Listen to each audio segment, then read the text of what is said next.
Assalamu alaikum, bonjour à tous, parlons bien, j'espère que vous allez bien. Alors mes amis, beaucoup d'actualités ces temps-ci, et parmi cette actualité figure un fait assez dramatique survenu il y a quasiment une semaine avec la mort de cette jeune fille, chose dont vous avez sûrement tous entendu parler. Et bien sûr, la première chose qui vient à l'esprit d'une personne normalement constituée, c'est forcément la peine et le dégoût. Car au-dessus de tout détail qu'on peut évoquer, il s'agit là d'une enfant de 12 ans qui aurait pu être la fille de n'importe qui parmi nous, et le cœur du message exclut bien sûr toute question de couleur, d'origine. Donc pour les balourds qui pointeront le bout de leur nez à demander de quelle origine ou religion était-elle afin de oui ou non pouvoir se lamenter sur son sort ou pas, je vous préviens, restez à vos places car je vous vire sans discuter. Cette vidéo sera en deux parties car je ne vais pas pouvoir tout dire ici. Avant même de commencer, sachez une chose, et là je m'adresse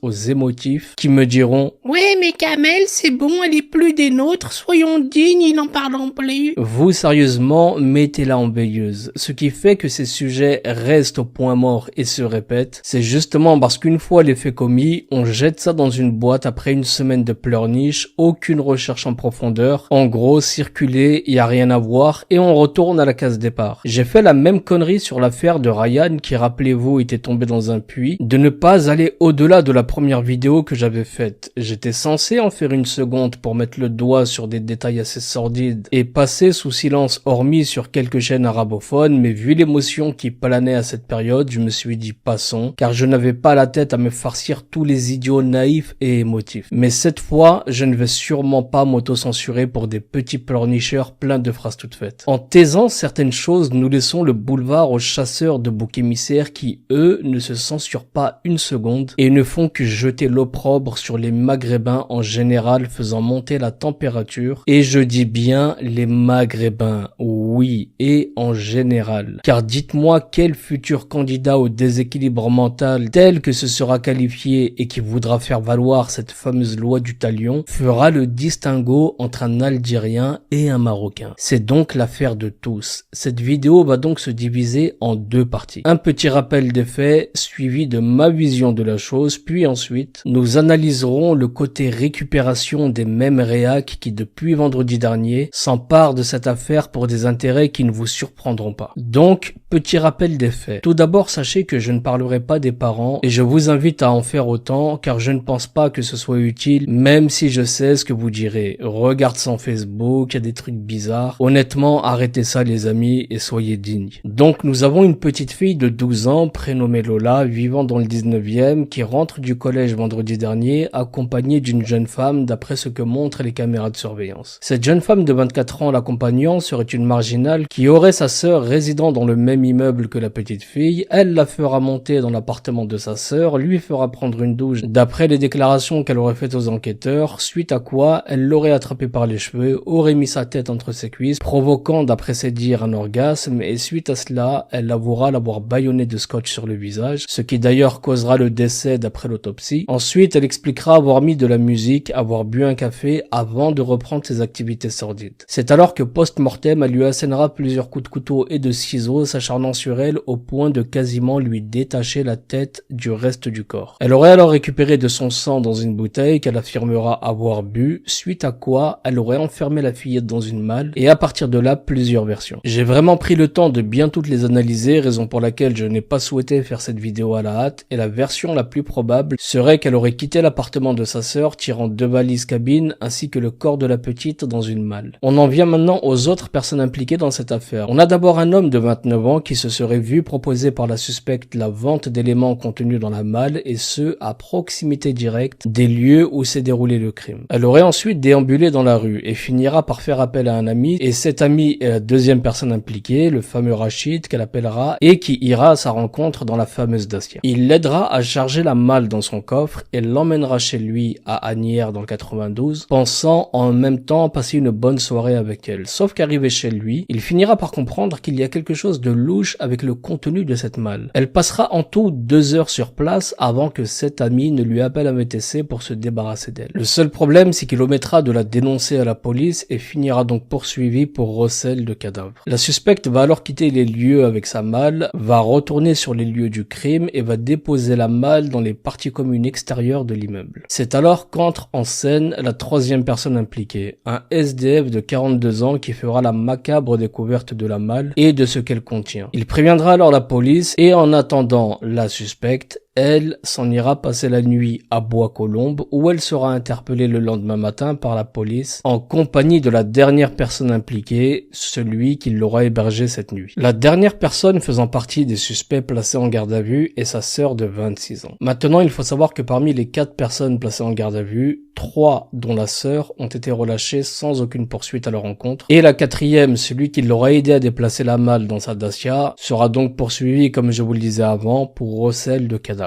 Maintenant, j'aimerais m'adresser à vous qui m'écoutez et qui venez d'entendre ce déroulement de l'affaire. Je vous demande à présent une chose simple. Avez-vous cru en ce narratif officiel? Sérieusement, mes amis. Perso, quand les médias me disent de ne surtout pas creuser une voie, c'est que c'est la bonne. Qui est franchement assez naïf pour croire tout ce que je viens de décrire? Et je vais vous dire pourquoi, pour moi, 90% de ce que je viens de vous dire ne tient pas. Premièrement, on a une gamine de 12 ans qu'on entraîne dans un logement sans qu'elle ne bronche une seconde. Dans un logement qui n'est pas le sien, qu'elle ne connaît pas. On lui demande de prendre une douche et elle s'exécute. Vous êtes nombreux à avoir des enfants ici du même âge. Quand vous leur demandez d'aller à la douche, étant vous-même leurs propres parents, quelle est leur réaction? Comment réagissent-ils? Il est très rare que ces derniers obtempèrent sans broncher, nous sommes d'accord. Alors imaginez maintenant cet enfant, dans le logement d'une tierce personne qu'elle ne connaît pas, dans un endroit qu'elle ne connaît pas, et on voudrait faire croire qu'elle se serait exécutée en allant prendre une douche en présence d'une personne lui étant hostile, car les images ainsi que les commentaires qui l'ont accompagnée expliquent bien que la petite la suivait avec méfiance. C'est pourquoi quand un fait survient, il faut être très attentif aux premiers commentaires qui sont faits, car la suite c'est que de la correction avec de la suppression de passages gênants. Mais en tout cas, les premiers commentaires faits sur les plateaux télé décrivent une gamine méfiante. Ensuite, comment expliquer qu'une personne même de 12 ans puisse se laisser bâillonner sans même se débattre par instinct de survie, car l'instinct de survie, mes amis, ne consiste pas seulement à répondre à oui ou non à une requête. C'est beaucoup plus vif et plus violent. Prenez l'exemple d'un enfant se faisant ausculter chez un médecin. Vous avez sûrement vécu ce moment où le médecin vous demande de tenir l'enfant pour faire ce qu'il doit faire. Alors une gamine de 12 ans, les amis. Sachant que sur l'image de vidéosurveillance, on voit qu'elles ont quasiment la même taille. On n'a aucune trace de bagarre, aucune trace de sang dans le logement déclaré dans tous les articles de presse. Une femme de 24 ans aussi chétive que la victime qui serait capable d'autant de remue-ménage. Sérieusement les amis, qui peut y croire? La réalité pour moi est tout autre. Pour moi très clairement, ce crime a été commis par plusieurs personnes, parmi lesquelles se trouvait quelqu'un de très méthodique. La personne ayant tué cette petite fille savait parfaitement ce qu'elle faisait. Ensuite, comment expliquez-vous que plusieurs personnes ayant croisé le chemin de la suspecte aient décrit son comportement pour le moins mystérieux, comme le rapporte ici Midi Libre, précisant que la jeune femme aurait été aperçue en chaussettes dans la rue, criant plusieurs fois « Il l'a fait !» Il l'a fait. Les personnes présentes sur place d'ailleurs sont plus précises et disent qu'en effet, elle faisait des allers-retours dans la rue au téléphone et en chaussettes, et elle cria à son interlocuteur au téléphone « Il l'a fait !» Il l'a fait. Qui a fait quoi, mes amis? De qui parlait-elle? Vous imaginez bien que si la police avait exploité la téléphonie, elle serait remontée à cette personne qu'elle avait appelée au téléphone, et à cette heure-ci, on n'aurait pas juste 2 personnes poursuivies. Parce que dans la presse, on tente de nous faire croire qu'elle se serait battue contre un fantôme. Cela perd tout son sens, car elle parle de quelqu'un qui aurait fait et non d'elle-même qui aurait fait. En l'occurrence, qu'elle aurait battu ce fantôme, donc je vous le redis, maîtriser et tuer une personne ne se fait pas aussi facilement et seul, ce qui confirme davantage que plusieurs personnes étaient présentes dans cet appartement. Pourquoi également n'a-t-il pas été fait mention des nombreuses scarifications présentes sur son corps, ainsi que le dessin d'un pentagramme? Ils n'ont parlé que du 0 et du 1 sous chacun de ses pieds comme pour éloigner des informations qui pousseraient les gens à s'intéresser à quelque chose qu'ils occultent depuis bien trop longtemps. Également, du scotch ainsi qu'un cutter ont été retrouvés au 3e sous-sol. Si c'est bien en relation avec ce meurtre, qui les a amenés là et pourquoi? La réalité que beaucoup préfèrent ignorer, c'est que les enlèvements d'enfants, leurs tortures, les prélèvements de sang et d'organes sont monnaie courante depuis des décennies, mais ne sont pas décrits comme il le faudrait dans leur entièreté pour justement tenir les gens à l'écart de cette vérité ainsi que de ces pratiques, car les crimes de sang sont monnaie courante jusqu'au plus haut sommet de beaucoup d'États à travers le monde. Quand par exemple ils arrêtent un tueur en série, ils vous fabriquent systématiquement une histoire pour faire passer le tueur pour un déséquilibré mental, ayant eu une jeunesse chaotique, des parents violents, que la personne aurait subi des sévices, qu'elle aurait fini par développer cette attirance pour les jeunes enfants, ce qui peut être vrai dans certains cas, mais jamais ils évoqueront les potentiels réseaux se cachant derrière ces rabatteurs. Il a d'ailleurs été prouvé par le passé dans les affaires de tueurs en série ayant défrayé la chronique, comme par exemple celle de Marc Dutroux, que les enlèvements d'enfants étaient des commandes. Ce sont ses propos. Prenons aussi l'affaire récente de la petite Maëlys. Là encore, Karl Zero, un des spécialistes des affaires pédocriminelles, le crie haut et fort depuis le début de l'affaire que le cas de la petite Maëlys s'apparenterait plus à une commande qu'au simple meurtre d'une gamine. On peut prendre également la terrible affaire Zandvoort. Là, je vous en parle même pas, c'est juste terrifiant. Rappelez-vous également de l'affaire de la petite Maddie McCain, cette Britannique disparue lors de vacances au Portugal avec ses parents. Eh bien, cette petite fille fut pour moi la confirmation que les enlèvements d'enfants se font de manière très sélective. Voyez-vous sur cette photo de la petite Maddie, on peut voir ici sur son œil un signe qui ne trompe pas. Cette marque que personne ne peut ignorer et que vous pourrez voir sur toutes les photos d'elle sont le signe clair que cette petite était un enfant Zohri. Les enfants Zohri, mes amis, sont des enfants ayant certaines particularités. J'ai fait plusieurs vidéos par le passé sur ce sujet et je vous invite à les retrouver sur ma chaîne et les visionner, ce qui vous montrera que certaines personnes portent des signes depuis leur naissance que d'autres ne portent pas, comme les lignes droites sur les paumes de leurs mains. Vous avez également des taches bien spécifiques dans les yeux, comme pour la petite Maddie, des couleurs de cheveux très claires. Ça peut être une ligne droite verticale sur la langue qui la coupe littéralement en deux, un strabisme et d'autres signes qu'il n'est pas nécessaire d'évoquer ici. Ces enfants, qui peuvent aussi être des personnes ayant atteint l'âge adulte, sont très recherchés car convoités par les démons eux-mêmes. On y croit ou on n'y croit pas, ce n'est pas mon problème. Ils ont dans leur sang une particularité. Au Maghreb, ceci est très répandu. Les choses se sont de nos jours calmées, mais il pouvait arriver il y a 15 ans de cela, de retrouver des charniers d'enfants mutilés et complètement vidés de leur sang. Ces enfants sont généralement sacrifiés pour accéder à des choses enfouies dans le sol et gardées très fermement par des entités démoniaques. Et ils peuvent être également utilisés dans la manipulation de démons, c'est-à-dire que la personne qui offrira ce sang pourra plus facilement manipuler un démon à sa guise dans des pratiques bien précises qu'il n'est pas utile de préciser. Et je parle bien de maîtriser le démon et non un simple djinn. Ces enfants sont fortement recherchés, ne prenez pas ceci à la légère. Si vos enfants portent ces marques, un conseil, gardez-les comme du lait sur le feu. N'attendez pas qu'un tel drame se reproduise pour regretter. Ces pratiques sont loin de concerner que les pays d'Afrique. Ces pratiques sont tout aussi répandues en France et partout en Europe ainsi qu'aux États-Unis. Quand un enfant est enlevé, sacrifié, comprenez qu'ils ne prennent pas le premier venu. Bien sûr, beaucoup de cas d'enlèvement peuvent concerner le trafic d'organes, la prostitution et bien d'autres choses. Mais tout ce qui touche au sacrifice de sang, croyez-moi que les cibles ne sont plus n'importe lesquelles. Il faut que l'enfant soit porteur de signes bien précis, comme ce fut le cas pour la petite Lola, qui sur cette photo que j'ai trouvée par hasard sur le profil de sa mère sur Facebook, portait bien la ligne droite sur la paume de sa main, et vous avez ici à l'extrémité ce pli, caractérisant clairement le trait allant jusqu'au bout de sa paume. Ces enfants sont activement recherchés par les chasseurs de trésors, mes amis, par les marabouts qui, en échange de services rendus, sacrifient ces enfants aux démons. Les albinos sont tout autant recherchés pour les crimes rituels. Allez donc demander à Maître Pims la raison pour laquelle dans ce clip nommé Marabout, ça ne s'invente pas, la raison pour laquelle il a simulé le sacrifice d'un albinos. Ces sorciers de rappeurs qui passent plus de temps chez les marabouts qu'en studio savent ces choses-là. Toute cette industrie baigne dans le sang 100% des rituels, ce qui leur a permis une telle ascension contre service rendu. Et ces services rendus, mes amis, consistent à égarer ceux qui les suivent dans toutes sortes de turpitudes. D'ailleurs, frères et sœurs algériens, où sont les têtes de gondole comme DJ Snake pour défendre le drapeau dans des moments pareils? Ah non, excusez-moi, nous ne sommes pas au mois de juillet. Mais plus sérieusement, c'est pourquoi je vous le dis que vous êtes piégés par l'assimilation. Mais bref, ici je vous le dis sans sourciller, pour la petite Lola, on est clairement en présence d'une tuerie sur une personne portant des signes bien distincts de personnes très recherchées dans le monde des crimes rituels. Mais vous allez voir que d'un tel drame, ils sont capables de faire bien plus. En temps normal, je ne suis pas aussi affirmatif. Mais ici, tout porte à croire que ce crime est purement satanique et correspond également au calendrier lunaire dans lequel vous avez pour chaque période de l'année et en fonction des cérémonies, tout ce qu'il faut pour mener à bien leurs opérations. Et si vous regardez pour la période de la disparition de la petite Lola, on trouve ici qu'il est question d'enlèvement. Vous avez également ce terme abduction qui signifie l'action d'emmener quelqu'un de force contre son gré, etc.,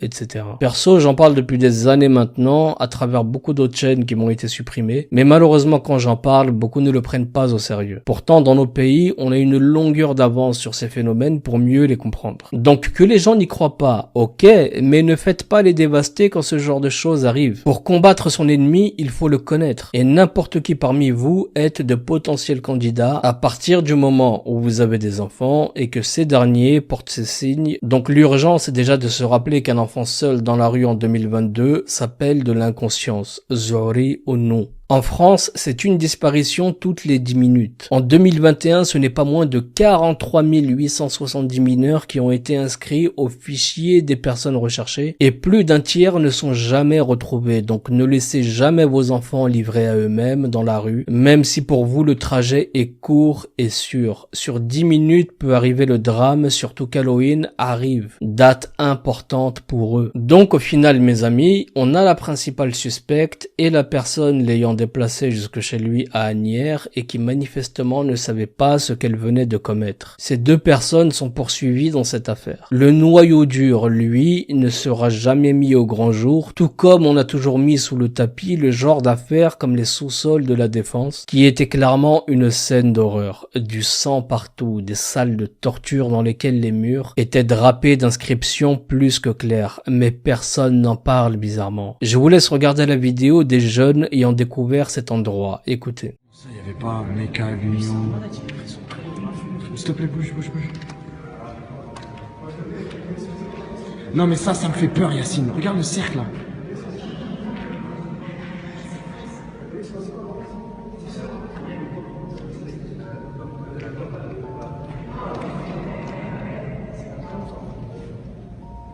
Et je vais aller à la mosquée, moi. Moi, je vais à la mosquée, je vais faire un.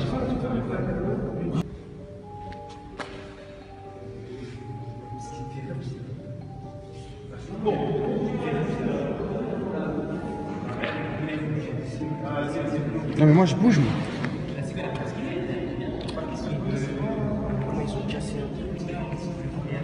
S'il vous plaît, attendez-moi. Je marche pas dans le ciel. S'il vous plaît, attendez-moi. Je marche pas dans le ciel.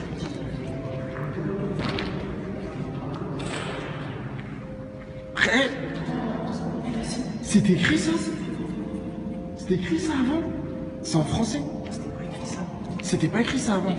Viendra plus elle viendra, plus le temps, viendra-t-elle? Non, là, c'est pas des trucs, là, c'est juste écrit en français, c'est pas... Mort, mais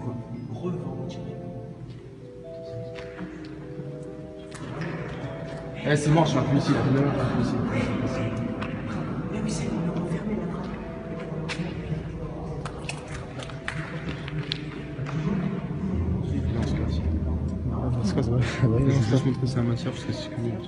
Ça, mes amis, c'est une réalité. Beaucoup se sont demandé, mais pourquoi faire ça dans les sous-sols de la Défense? Eh bien, la réponse, vous l'avez dans mes dernières vidéos concernant les énergies et les sacrifices faits aux intersections dans lesquelles la concentration d'énergie est forte. On parle là des fameux vortex. Il faut savoir qu'à Paris, par exemple, une des veines énergétiques s'aligne sur l'axe de la Défense en passant par l'Arc de Triomphe jusqu'à l'obélisque de la place de la Concorde. Les sacrifices qui sont faits sur ces lignes énergétiques pratiques ont un sens. Je vous l'expliquerai dans une seconde partie car ça demande à développer le sujet un minimum et je n'aurai malheureusement pas le temps de le faire ici. Tant que vous ne comprenez pas ceci, vous ne pouvez pas comprendre la véritable raison des disparitions d'enfants. Car dire que les enfants disparaissent est une chose, mais savoir pourquoi et surtout lesquels disparaissent en est une autre. Écoutez ce que dira ce même jeune sur ce qu'ils ont découvert dans ces mêmes sous-sols.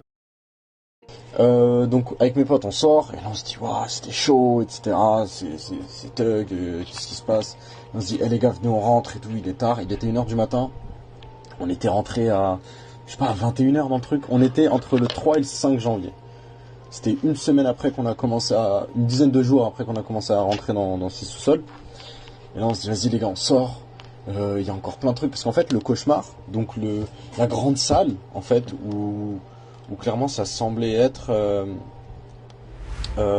l'ancien bidonville en fait, parce qu'il y avait un truc des années 70, il y avait plein de salles, comme s'il y avait genre un ancien hub commercial, je sais pas si tu vois ce que je veux dire. Alors on y retourne 2 jours plus tard pour explorer tout ce qu'il y a et tout. On prend comme d'habitude bouteille d'eau, des snacks, une lampe torche et un pied de biche, enfin un pied de biche, un bâton quoi. Et on y va et on se dit les gars venez, ça m'intrigue de ouf, venez on retourne au sous-sol. Donc là on y retourne, mais nous on y retourne dans l'optique de montrer ce qu'il y avait, tu vois. Donc on y va, on ramène 2 nouvelles personnes avec nous, on leur fait astaghfirullah, regardez et tout, je leur montre la bouche d'égout qui était ouverte cette fois-ci, etc. Et là il y a un de mes gars qui me dit Wissem, parce que je m'appelle Wissem, regarde, il y a des nouveaux trucs. D'ailleurs, j'ai été filmé à ce moment-là, mais on a tout supprimé de ce qu'il y avait. J'étais filmé à ce moment-là. D'ailleurs, j'étais filmé à ce moment-là, et tu vois mon visage qui se décompose, parce que ça m'a littéralement choqué, en fait, qu'on me dise qu'il y avait des trucs en plus. Et là, le mur, qui fait une dizaine de mètres de long, non, vraiment un peu plus, tu vois. C'est la moitié d'un court de basket. Il était entièrement recouvert. Il faisait 4 mètres de haut, 4-5 mètres de haut, et il était entièrement recouvert. Et il y avait des noms, cette fois-ci, il y avait plein de noms. Il y avait plein de trucs, il y avait des dessins énormes, il y avait des étoiles. Et il y avait des traces sur le sol, des traces noires. Comme si c'était du sang séché. Et là, on a remarqué un truc qu'il n'y avait pas avant. Il y avait une porte en métal qui était éclatée contre un des murs. Et on se dit, qu'est-ce que c'est? Elle était éclatée et ouverte. En fait, elle était ouverte en deux. Genre comme si on avait mis un coup de hache au milieu. Et à côté, il y a écrit RIP. Avec 3 noms. Je me souviens juste d'un nom. Mais je vais pas le dire. Je le dirai pas et je le dirai pas. Je veux pas, je sais pas qui c'est peut-être un démon. Donc il y avait une porte avec ce nom-là. Il y avait aussi d'autres noms écrits dessus. Et là on commence à skisser, on se fait waouh, qu'est-ce que c'est que cette chose, et tout. On commence à avoir très peur. Et on décide de vouloir partir. Et là en fait, mon pote il fait venez pour rigoler, hein, venez on descend en bas du truc des égouts. Donc on regarde en bas des trucs des égouts. Et en fait on voit qu'il y a du linge en bas, des vêtements tachés de sang qui sont en bas. Et on voit une grosse flaque de sang en bas. Donc clairement ils ont égorgé quelqu'un ou peu importe au-dessus de l'égout et ils l'ont têché dans l'égout. Parce que c'est pas normal, c'était une flaque énorme. Genre c'était une flaque énorme. Genre ça se voyait, l'égout il était encore à 10 mètres en dessous. C'était une grande échelle pour aller jusqu'en bas de l'égout où l'eau passait et on voyait une grosse flaque de sang coagulé. On commence à paniquer. Mon pote il commence à rigoler, il efface un truc sur le mur. On commence à lui crier non, fais pas ça, touche pas, mets pas ton nom, fais rien du tout et tout. Et on commence à avoir peur, on commence vraiment à avoir très peur. Et on part. Et sur le chemin, on voit que... Tu te souviens le couloir que je t'ai dit que la crèche dit qu'il date des années 70? Il y a eu des nouveaux dessins, où c'était des nouveaux tags, où les tags n'étaient pas des tags, c'était un cercle avec un V dedans. Le V dépassait du cercle, et il y avait écrit du sang pour le dieu des dieux, ou un truc comme ça, je sais pas c'était quoi. Et juste en dessous de ça, il y avait des traces de mains avec du sang. On rigole au début, on se dit c'est une blague, sauf qu'en fait, c'était frais. C'est-à-dire que si je prenais quelque chose et je frottais, ça s'effaçait. Donc là, on commence à paniquer, on commence à sortir. D'ailleurs, j'ai toujours chez moi un des vêtements que je portais quand j'étais là-bas. Il est juste derrière moi en plus, subhanallah. Subhanallah, ça veut dire je sais pas comment l'expliquer en français. Désolé. Enfin, c'est en gros le hasard, Dieu l'a mis là. Enfin bref, je sais pas comment l'expliquer dans ce sens-là. Excuse-moi. J'étais avec un truc du Bayern, j'ai tellement couru que je suis tombé, je me suis complètement ouvert la jambe. J'ai ouvert mon bas du Bayern et tout. Enfin bref, j'étais en panique. On est sorti. On ressort au même endroit, hein, devant la police, tout ça, et on est en panique, on a peur. On décide de plus y aller du tout. Et moi, j'avais mis ces vidéos sur Twitter, parce qu'avant j'avais un compte Twitter qui était pas famous, mais j'avais 300, 400 abonnés. Par contre, je me tapais des retweets de ouf sur ça.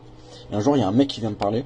Et il me dit, ouais, tu ne sais pas ce que tu fais, tu sais pas où t'étais, supprime, tu vas avoir des problèmes. Donc moi, je commence à rigoler avec lui, je fais, mais tu veux quoi et tout, il me fait, viens DM.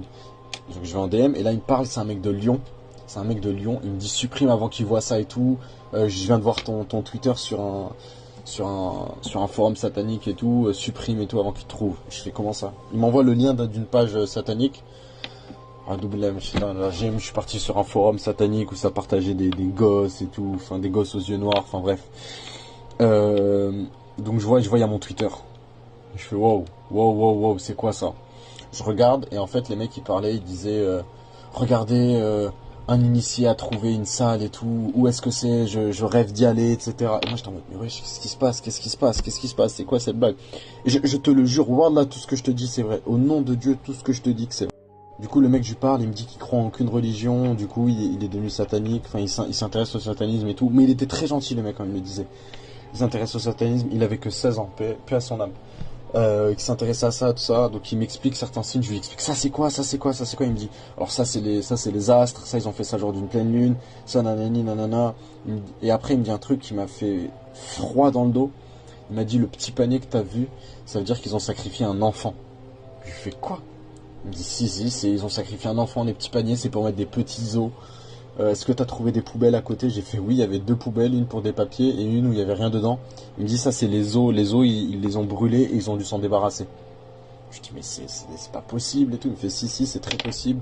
Rigole pas avec ces choses-là, je te conseille de plus jamais y retourner. Si un jour tu les croises avec tes potes, fuis. J'étais en mode ouais mais ils doivent pas être beaucoup, etc. Il me dit des gens comme ça c'est une société entière. Ils sont pas 3-4 à faire ça, le mur comme ça, entre le temps où t'es parti et le temps où t'es reparti. Il a fallu peut-être une dizaine, vingtaine de personnes pour écrire ce qu'ils ont écrit, sachant qu'ils n'écrivent que pendant la nuit.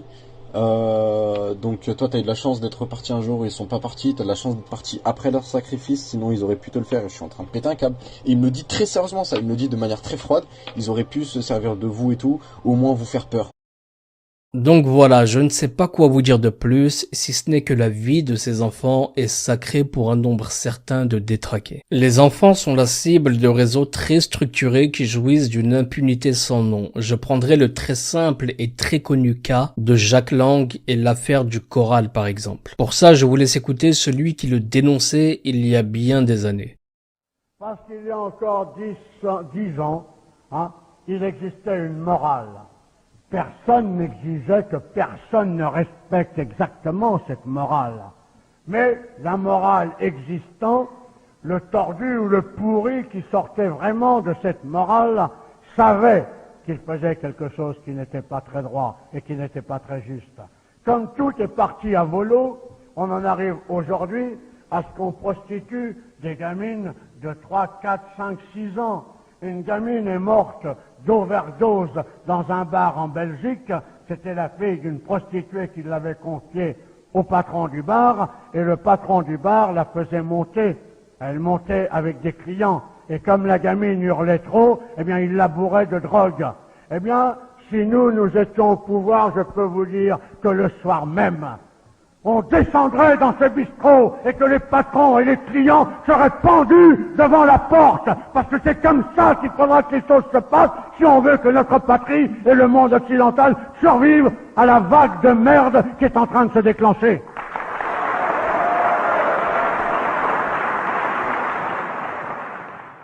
Une région du monde qui permet ce genre de choses est condamnée à mort tôt ou tard. Et ça aussi, il faudra bien l'arrêter.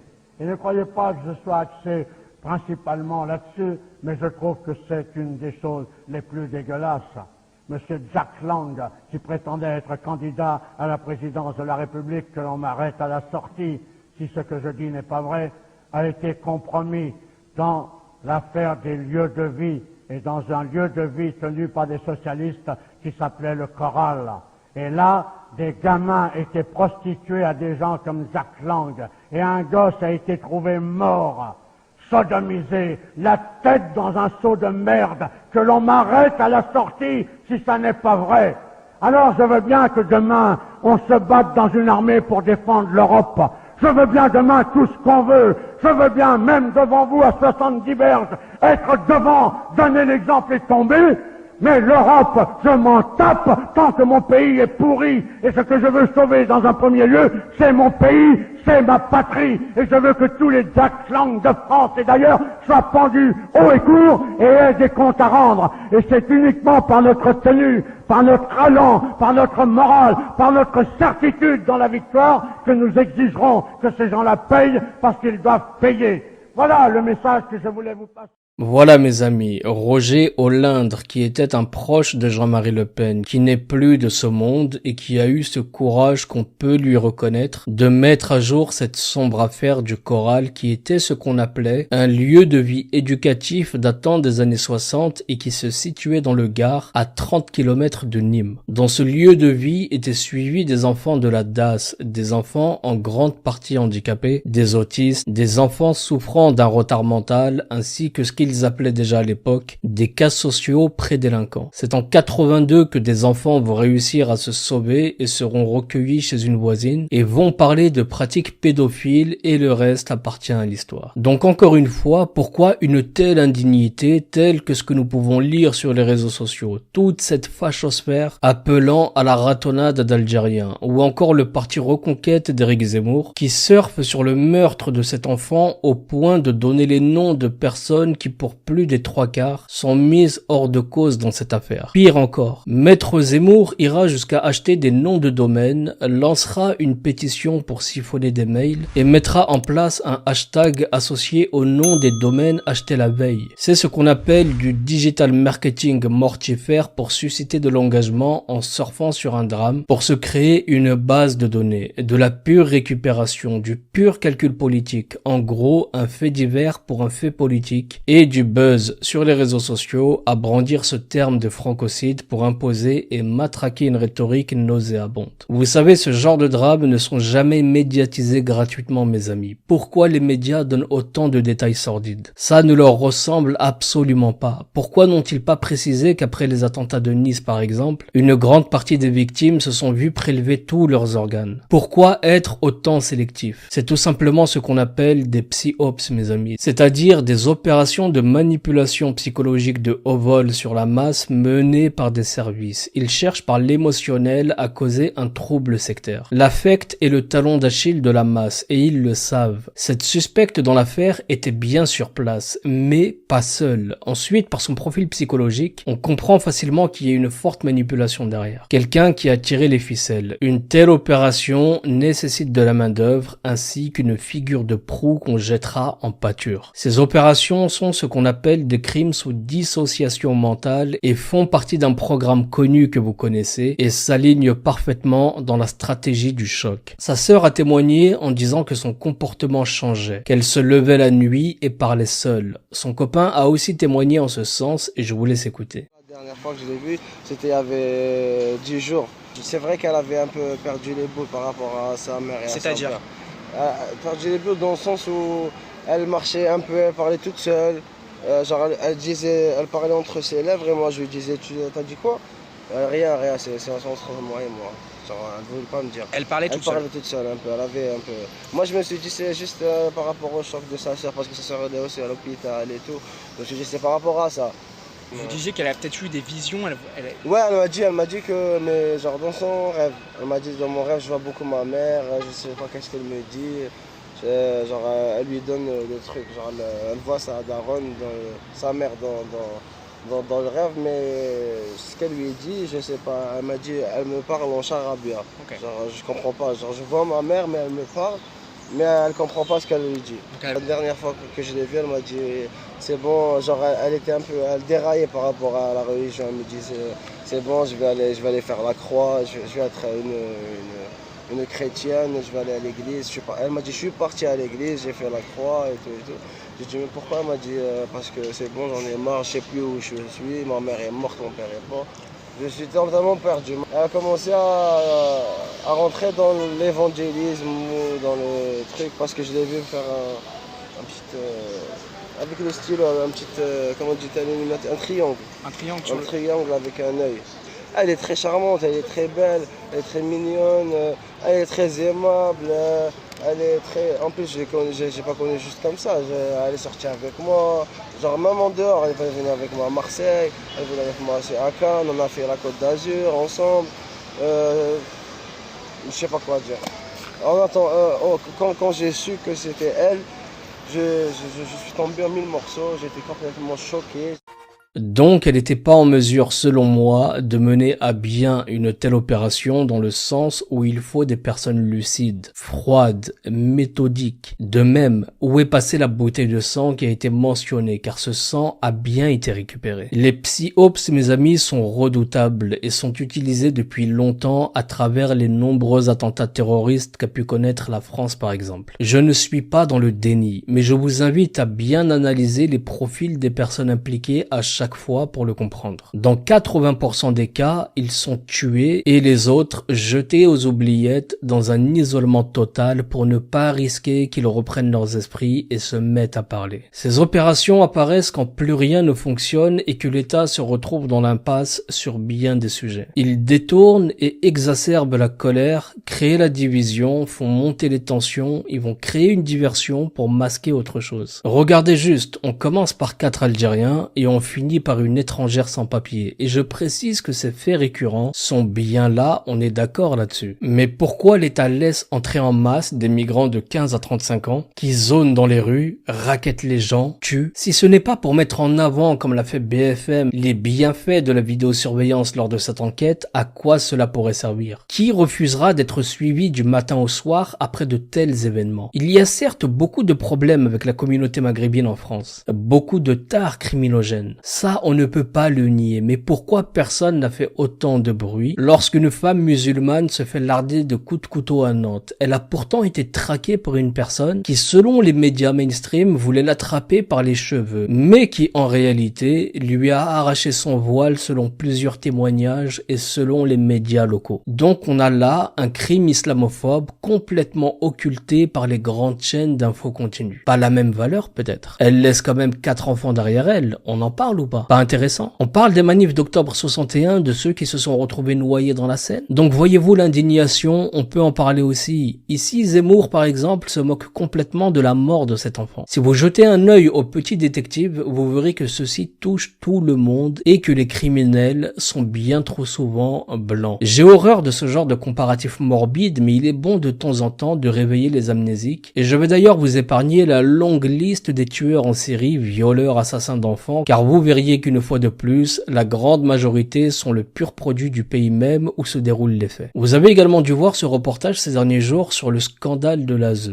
Encore une fois, que se passe-t-il dans beaucoup de familles d'accueil qui, encore une fois, sont tout sauf maghrébines? Vous voyez, il n'est pas difficile de jouer sur ce terrain. Les politiques n'ont que des objectifs. Les Algériens sont un dommage collatéral dans cette affaire précise. Je dis bien pour cette affaire, car pour d'autres, oui, on pourrait leur taper dessus, tout comme on pourrait taper sur les trafiquants de drogue marocains, et j'en passe. Moi, je ne suis pas dans le déni, croyez-moi. Mais là, vous mettez gratuitement des personnes en danger qui ne demandent rien, si ce n'est vivre leur vie tranquillement. Les Algériens devraient même entamer des actions en justice et poursuivre toutes ces personnes, aussi nombreuses soient-elles, qui depuis des jours déversent un racisme exacerbé et qui incitent à la haine sur les réseaux sociaux en mettant directement en danger l'intégrité de toute personne pouvant être assimilée à ce qu'ils décrivent comme étant le mal absolu. En tout cas, il y a matière à faire. Pour ma part, je vais m'arrêter ici. Il y a bien des détails sur lesquels nous reviendrons dans une autre vidéo, mais en tout cas, je souhaite beaucoup de patience à la famille de cette petite, que son âme repose en paix et que de tels actes ne se reproduisent plus, même si sur ce dernier souhait, je n'ai pas grand espoir. Surveillez vos enfants, soyez plus proches d'eux, sacrifiez du temps pour eux. Vos boulots ne vous ramèneront pas vos proches le jour où arrivera un drame, et je parle vraiment pour ceux qui ont tendance à oublier qu'ils ont enfanté. Laissez ce qui vous bouffe le temps de côté si vous le pouvez, car le manque de temps et de préoccupation peut parfois mener au drame. Trop d'enfants seuls dans la rue, ce qui pour moi n'est pas normal. Je vous laisse là-dessus mes amis, prenez tout soin de vous et de vos proches. Assalamu alaikum, paix sur vous.